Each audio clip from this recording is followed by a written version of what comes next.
James. Vijay, நல்ல ஆளுப்பா நீ. ஒரு வார்த்தை கூட என்கிட்ட சொல்லாம கலெக்டருக்கு போயிட்டியே. மன்னிச்சிருங்க. என்கிட்ட ஒப்படைச்ச வேலை முடியறதுக்கு முன்னாடி நான் என்னத்த சொல்றது? இப்ப என்னாச்சு? பெர்னாண்டஸோட சொத்துக்களை இன்சூர் பண்ணதால 30 லட்சம் ரூபாய் சாங்ஷன் ஆயிருக்கு.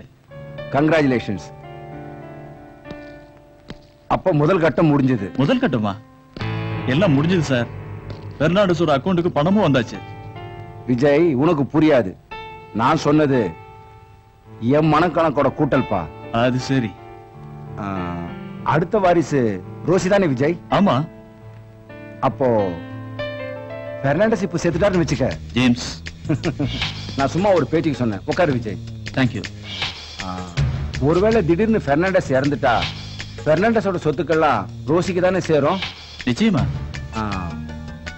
அப்படின்னா உன்னால மறுபடியும் சில விஷயங்கள் எனக்கு ஆக வேண்டியிருக்கு. அதுதான் 2வது கட்டம். புரியல. அதை நான் அப்புறமா சொல்றேன். உனக்கு இப்ப எவ்வளவு பணம் வேணும்? ஒண்ணும் வேணாம் சார். உன் அம்மாவோட விஷயம்? கம்பெனில இருந்து கிடைக்கிற கமிஷன் பணத்தை வச்சு பாத்துக்கிறேன். இந்த சான்ஸ் நான் உனக்கு ஏற்படுத்தி கொடுத்ததுங்கத மறக்க மாட்டேன். நான் வரேங்க. போய்தான் ஆகணுமா? ஆமா. நான் ரிசப்ஷன்ல பணத்தை கட்டி என் பொருள் எல்லாம் எடுத்துக்கிட்டேன். அப்போ நான் உன்னை பார்க்கணும்னா ஹாஸ்பிட்டல்ல விசாரிச்சா நான் எங்க இருக்கேன்னு தெரிஞ்சுக்கலாம். நான் வரேன். ஓகே.